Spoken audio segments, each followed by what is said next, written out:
गौतम बुद्ध से सीखे अपने मन को वश में करने का तरीका। एक बार गौतम बुद्ध अपने शिष्यों के साथ में एक शहर में एक नगर में प्रवास कर रहे थे या रह रहे थे। उसी दौरान उनके साथ कुछ शिष्य भी थे। एक दिन उनके शिष्य शहर में घूमने के लिए निकले थे। वे शहर में घूम रहे थे कि तभी शहर के कुछ लोगों ने उन्हें अपशब्द कहे, उनको अपमानित किया, उनको भला बुरा कहा।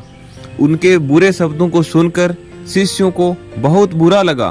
वे वहां से लौट गए। बुद्धा ने देखा कि शहर से लौटकर आए उनके शिष्य बहुत क्रोधित है। उन्होंने शिष्यों से पूछा, क्या बात है, आप इतने तनाव में क्यों हो? कुछ हुआ है? आप हमें बताइए। तभी एक शिष्य ने बहुत ही क्रोधित होते हुए कहा, हमें यहाँ से तुरंत चलना चाहिए। जब हम बाहर शहर में घूमने गए थे तो यहाँ के लोगों ने बिना वजह हमें भला बुरा कहा, अपमानित कहा। जिस जगह हमारा सम्मान नहीं होता वहाँ हमें नहीं रुकना चाहिए, इसलिए हमें ये शहर छोड़कर तुरंत यहाँ से निकल जाना चाहिए। बुद्ध ने कहा, क्या किसी और जगह तुम्हें अच्छे व्यवहार की अपेक्षा रखते हो? क्या पता वहाँ भी तुम्हारे साथ में इससे भी ज्यादा बुरा व्यवहार हुआ तो आप क्या करोगे? कहाँ जाओगे? दूसरे शिष्य ने कहा, इस शहर से तो अच्छे लोग ही होंगे, हम ये आशा कर सकते हैं।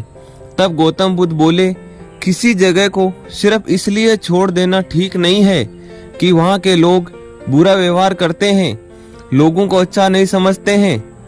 हमें तो कुछ ऐसा करना चाहिए कि जिस स्थान पर भी हम जाएं, उस स्थान को तब तक नहीं छोड़ें जब तक अपनी अच्छाइयों से वहाँ के लोगों को सुधार न दे।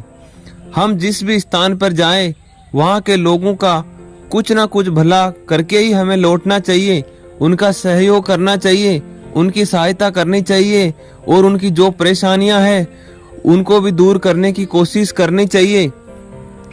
भगवान बुद्ध कहते हैं, जिस प्रकार युद्ध में बढ़ता हुआ हाथी चारों तरफ से तीर सहते हुए भी आगे बढ़ता जाता है, ठीक उसी तरह उत्तम व्यक्ति भी दूसरे के अपशब्दों को सहते हुए अच्छे कार्य करता रहता है।